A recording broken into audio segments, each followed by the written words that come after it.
বন্ধুরা, সপ্তাহের প্রথম দিনের খেলার খবরে আমি মৌসুমী রয়েছি আপনাদের সঙ্গে। শুরু করছি আজকের খেলা আর খেলা। ফুটবলের ডায়েরি নিবেদন করছে সংবাদ প্রতিদিন। এখনো এবারে আইএসএল এ কোনো কমার্শিয়াল পার্টনার নেই, আসার সম্ভাবনাও ক্ষীণ। তাই ক্লাবগুলোর অনুরোধ যেন পাবলিক সেক্টর আন্ডারটেকিং বা পিএসইউ এর মাধ্যমে সরকার এগিয়ে আসে, অর্থাৎ আইএসএল এ যুক্ত হয়ে পিএসইউ কোম্পানিগুলো তার স্পন্সর, বিজ্ঞাপনদাতা বা অন্য কোনো ভাবে হতে পারে। মূল উদ্দেশ্য আর্থিক সমস্যা মেটানো। আর পিএসইউ কোম্পানি যুক্ত হলে ক্লাবগুলো কি কিছুটা আর্থিক নিশ্চয়তা পাবে, তার কিছুটা চিন্তামুক্ত হয়েই নতুন কমার্শিয়াল পার্টনার খুঁজে পর্যাপ্ত সময় পাওয়া যাবে। চিঠিতে ক্লাবগুলো লিখেছে, চলতি মৌসুমে ফরওয়ার্ড নিয়ে অনিশ্চয়তা, কমার্শিয়াল রেভিনিউ না পাওয়ার পরেও ক্লাবগুলো আর্থিক ক্ষতি স্বীকার করে নিয়ে আইএসএল খেলবে শুধুমাত্র ফুটবলের স্বার্থে। এবার যদি ম্যাচ আয়োজনের জন্য তাদের প্রচুর অর্থ ব্যয় করতে হয়, তাহলে কাজটা আরো কঠিন হবে। ক্লাবগুলো অনুরোধ করছে আগামী 3 বছরের জন্য স্টেডিয়াম এবং অনুশীলনের মাঠে ভাড়া যেন মকুব করে বড় ছাড়ের ব্যবস্থা করে দেওয়া হয়। ক্লাবগুলোর একটা বড় চিন্তা ক্লাব লাইসেন্সিং এর শর্ত পূরণ। কেন্দ্রীয় সরকারকে দেওয়া চিঠিতে উঠে এসছে সেটাও। তাদের দাবি, লাইসেন্সিং এর মূল শর্তগুলো ছাড়া বাড়তি শর্ত পূরণের বিষয়গুলোতে এবার যেন ছাড় দেওয়া হয়। ক্রিকেটের ডায়েরি। বিশ্বকাপে ভারতের বিরুদ্ধে ম্যাচ বয়কট পাকিস্তানের। টি-20 বিশ্বকাপে খেলবে বলে শিলমোহর দিয়েছে পাকিস্তান বোর্ড। তবে পাক সরকার জানিয়ে দিয়েছে বিশ্বকাপে ভারতের ম্যাচ বয়কট করছে তারা। বাংলাদেশকে বিশ্বকাপ থেকে সরিয়ে দেওয়ার পর জল্পনা চলছিল পাকিস্তানও সরে দাঁড়াতে পারে, কিন্তু বিশ্বকাপ বয়কট করলে কড়া শাস্তির মুখে পড়তে হবে তাদের। তাই ধরি মাছ না ছুঁই পানি নীতি নিল পিসিবি। পুরো বিশ্বকাপ বয়কট করলে নিষেধাজ্ঞার মুখে পড়ে যাবেন বাবার আজমরা। তাই গোটা বিশ্বকাপ বয়কট না করে বাংলাদেশের পাশে দাঁড়িয়ে শুধু ভারতের ম্যাচ বয়কট করছে মহসিন নাকভির পাক বোর্ড। প্রত্যাবর্তনে দুর্ধর্ষ ভারতীয় উইকেট কিপার ব্যাটার। টি-20 ক্রিকেটে নিজের প্রথম শতরান তুলে নিলেন ঈশান কিষান। সঞ্জুর মঞ্চে বাজিমাত ঈশানের। ছক্কার বন্যা বইয়ে দেন। 42 বলে 100 রানে পৌঁছান। 43 বলে 103 রান করে আউট হন। বিধ্বংসী ইনিংসে ছিল 10টা 6 এবং 6টি 4। বিশ্বকাপের প্রাককালে টিম ম্যানেজমেন্টের সমস্যা অনেকটাই কমিয়ে দিলেন ঈশান কিষান। মার্কিন যুক্তরাষ্ট্রের বিরুদ্ধে ওপেনিং এ অভিষেকের সঙ্গে তাকে দেখা গেলেও অবাক হওয়ার কিছু থাকবে না। তিরুবনন্তপুরমে নিজের ঘরের মাঠেও ব্যর্থ সঞ্জু স্যামসন 6 রানে আউট হন। এদের অগ্নি পরীক্ষা ছিল কেরলের তারকার, কিন্তু তাতে তিনি ডাহা ব্যর্থ হলেন। বিশ্বকাপের আগে গ্লাভস হাতে ঈশানকে দেখা গেল এবং যা বিশ্বকাপের আগে একটা বড় ইঙ্গিত। টি-20 বিশ্বকাপের আগে ছক্কার বিশ্ব রেকর্ডও গড়ল ভারত। বিশ্বকাপে ম্যাচ নিয়ন্ত্রণের দায়িত্ব কাদের হাতে থাকবে তার তালিকা প্রকাশ করে দিয়েছে আইসিসি। আম্পায়ার ও ম্যাচ রেফারিদের মধ্যে 4 জন রয়েছেন ভারতীয়। অন্যদিকে বিশ্বকাপে বাংলাদেশ না থাকলেও 2 জন বাংলাদেশি আম্পায়ার থাকবেন ম্যাচ পরিচালনার জন্য। 15 ফেব্রুয়ারি ভারত পাকিস্তান মহারণের দায়িত্ব কার হাতে থাকবে? আইসিসি প্রকাশিত তালিকায় 24 জন আম্পায়ার ও 6 জন রেফারির নাম রয়েছে। তবে এখনো সুপার 8 ও নকআউট পর্যায়ের ম্যাচ পরিচালকদের নাম জানানো হয়নি। ভারতীয়দের মধ্যে ম্যাচ রেফারিদের তালিকায় নাম আছে শুধু জাবাকাল শ্রীনাথের। আম্পায়ারের ভূমিকায় দেখা যাবে নিতিন মেনন, জয়রামন, মদন গোপাল এবং কে.এন.এ. পদ্মনাভন। আইপিএল অনূর্ধ্ব-19 অনেক হলো, এবার সিনিয়র ভারতীয় ক্রিকেট দলে বৈভব সূর্যবংশী। ফ্যানেদের থেকে অনেকদিন ধরে এই দাবি উঠছিল, এবার ফ্যানেদের সেই দাবিকে জোরালো করল নির্বাচকদের বক্তব্য।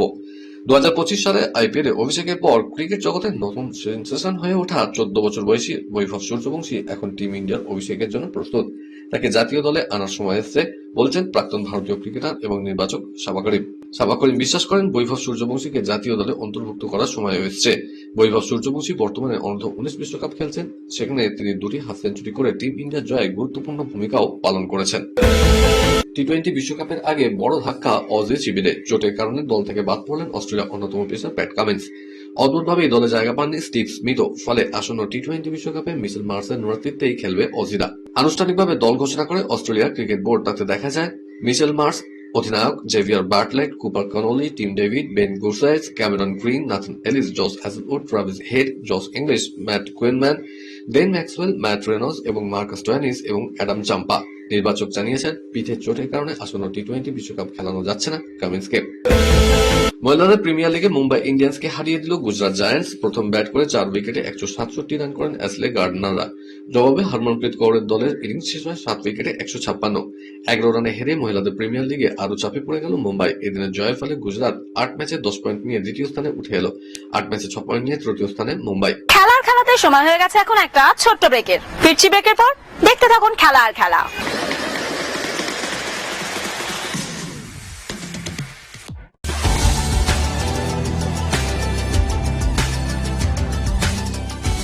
কেআরকে নিউজ মিডিয়া প্রযোজিত সাপ্তাহিক বিনোদন অনুষ্ঠান বিনোদন.com দেখুন প্রতি শনিবার ঠিক রাত 10:25 আপনাদের প্রিয় চ্যানেল ভিশনে।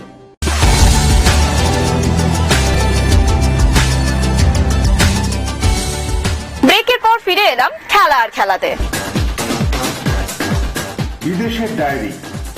সপ্তাহান্তে একগুচ্ছ খেলা ইউরোপ ফুটবলে।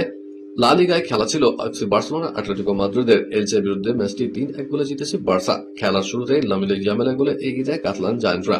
40 মিনিটে ফেরান তোরেস 2-0 করে এগিয়ে দেন বার্সাকে।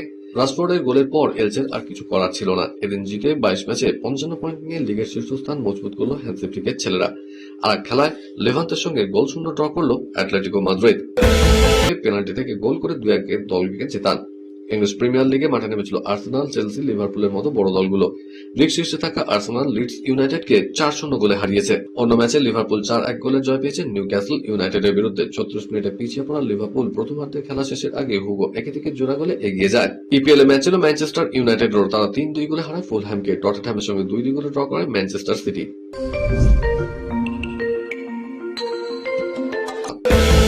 শুরুতে এগিয়ে গিয়েও তা ধরে রাখতে পারলেন না নোভাক জোকোভিচ। পিছিয়ে পড়েও তাকে হারিয়ে চ্যাম্পিয়ন হলেন কার্লোস আলকারাজ। কনিষ্ঠতম টেনিস খেলোয়াড় হিসেবে ক্যারিয়ার স্ল্যাম হলো তার। আত্মসমর্পণ করলেন না নোভাক জোকোভিচ। ফাইনাল আগে বলেছিলেন, জানি আলকারাজ এই মুহূর্তে আমার থেকে অনেক ভালো খেলছে, তাই বলে কি সাদা পতাকা দেখিয়ে আত্মসমর্পণ করব? না, শেষ পর্যন্ত লড়বো। লড়লেনও। 24টি গ্র্যান্ড স্ল্যামের মালিক, কিন্তু 25 নম্বরে অপেক্ষা করা আর কিছুটা বাড়লো। নিজের সবচেয়ে প্রিয় কোর্ট 24টি গ্র্যান্ড স্ল্যামের মধ্যে 10টি অস্ট্রেলিয়ান ওপেন। আরো একবার হতাশ করলো জোকোভিচকে। তার ফিজিও কোর্টে এসে শুশ্রূষা করেন, তাদেরকে মেজাজ হারান জারেভ।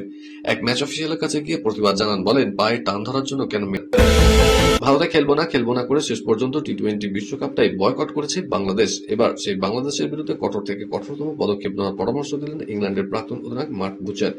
তিনি মনে করেন বাংলাদেশ যেটা করেছে তা অত্যন্ত অন্যায়। ক্রিকেটে এই ধরনের কর্মকাণ্ডকে গোলমাল হিসেবেই দেখা হয়। মূলত সেই কারণে এবার আন্তর্জাতিক ক্রিকেট কাউন্সিলকে বাংলাদেশের বিরুদ্ধে কঠোর পদক্ষেপ নেওয়ার পরামর্শ দিয়েছেন তিনি।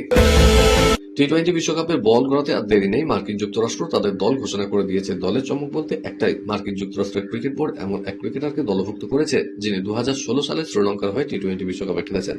তিনি সেহান জয়সূর্য। 2016 টি-20 বিশ্বকাপে শ্রীলঙ্কার হয়ে খেলা সেহান জয়সূর্য 12টি ওয়ানডে এবং 18টি টি-20 খেলেছেন। দ্বীপরাষ্ট্রের হয়ে সেহান জয়সূর্য 2015 থেকে 20 সাল পর্যন্ত খেলেছেন। 2016 বিশ্বকাপে সেহান জয়সূর্য 2টি ম্যাচ খেলেন শ্রীলঙ্কার হয়ে। কলকাতার ডায়েরি 2025-26 মরশুমে ইন্ডিয়ান সুপার লিগ অবশেষে একটি স্পষ্ট রূপরেখা পেয়েছে। আগামী 14 ফেব্রুয়ারি থেকে শুরু হতে চলেছে নতুন মরশুম। আর হাতে রয়েছে মাত্র 2 সপ্তাহে কিছু বেশি সময়। ফলে সমস্ত ক্লাবই এখন দেশি এবং বিদেশি ফুটবলারদের চূড়ান্ত করে আসন্ন মরশুমের জন্য শক্তিশালী দল গঠনের কাজে ব্যস্ত হয়ে পড়েছে। এই জানুয়ারি ট্রান্সফার উইন্ডোতে ইস্ট বেঙ্গল তাদের স্কোয়াডে যুক্ত করেছে জেরি মার্ফি থিংমাকে। স্বল্পমেয়াদী চুক্তিতে এই উইঙ্গারকে দলে নেওয়া হয়েছে, যা 2025-26 মরশুমে শেষ পর্যন্ত কার্যকর থাকবে। আক্রমণভাগে বিকল্প এবং গভীরতা বাড়ানোর লক্ষ্যে এই সই করিয়েছে লাল হলুদ শিবির। না বাবু, আমাদের পরিবারের জন্য শুকনো লঙ্কা খাওয়া একদম ঠিক নয়।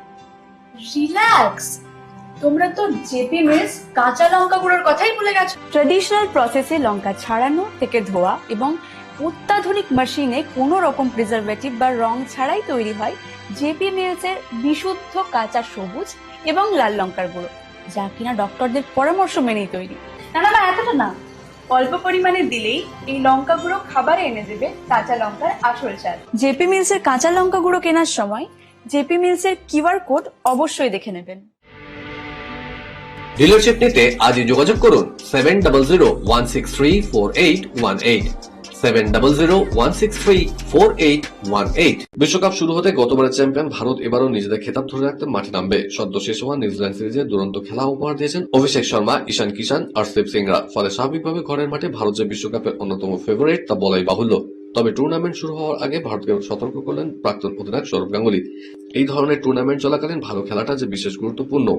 একই সঙ্গে তিনি আরো বলছেন, এবারে টুর্নামেন্টে ভারত নিঃসন্দেহে ফেভারিট। ফলে টুর্নামেন্ট শুরু হলে দলকে সিরাজচন্দ্রে দেখা যাবে বলে আশা প্রকাশ করেছেন তিনি। খেলা আজকের মতো এই পর্যন্তই। আবার দেখা হবে আগামীকাল ঠিক এই সময় এই চ্যানেলে। টাটা।